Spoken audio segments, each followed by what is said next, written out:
അസ്സലാമു അലൈക്കും വറഹ്മത്തുള്ളാഹി വബറകാതുഹു. പ്രിയമുള്ള സഹോദരങ്ങളെ, ഫിത്ർ സക്കാത്ത് കൊടുക്കാൻ നേരമായി. എല്ലാവരും അതിലോട്ട് ധൃതിയാവുക.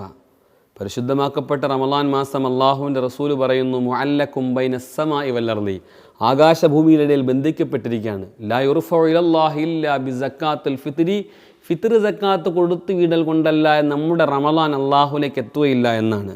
മഹാന്മാരായ പണ്ഡിതന്മാർ പറയുന്നുണ്ട്, റമളാൻ മാസം നമുക്ക് സംഭവിച്ചു പോയ വീഴ്ചകൾ, നമ്മുടെ വായിൽ നിന്ന് വന്നുപോയ അനാവശ്യ സംസാരങ്ങൾ, കുറ്റങ്ങൾ, തെറ്റുകൾ, അപാകതകൾ, ഇതിനെല്ലാം പരിഹാരമാണ് നമ്മുടെ ഫിത്ർ സക്കാത്ത്. നമസ്കാരത്തിൽ മറവി സംഭവിക്കുമ്പോൾ സഹവിൻ്റെ സുജൂദ് ചെയ്യുന്ന സ്ഥാനമാണ് ഫിത്ർ സക്കാത്തിന് എന്നാണ് മഹത്തുക്കൾ നമ്മൾ പഠിപ്പിക്കുന്നത്. അതുകൊണ്ട് പ്രിയപ്പെട്ടവരെ, നമ്മൾ അതിൻ്റെ അവകാശികളായ ആളുകൾക്ക് നമ്മുടെ നാട്ടിലെ ധാന്യമായ അരി കൃത്യമായി എത്തിക്കുക തന്നെ വേണം. അള്ളാഹു നമുക്ക് തൗഫീക്ക് നൽകുമാറാവട്ടെ. ഫിത്ർ സക്കാത്തിൽ ആരും അപാകത വരുത്തരുത്, അമാന്തം കാണിക്കരുത്. അരി തന്നെയാണ് കൊടുക്കേണ്ടത്. ഷാഫി മദ്ഹബുകാർ അതിന് പകരം പൈസ കൊടുത്തൽ കൊണ്ട് അത് വീടുകയില്ല എന്നും കൂടി ഓർമ്മപ്പെടുത്തുന്നു.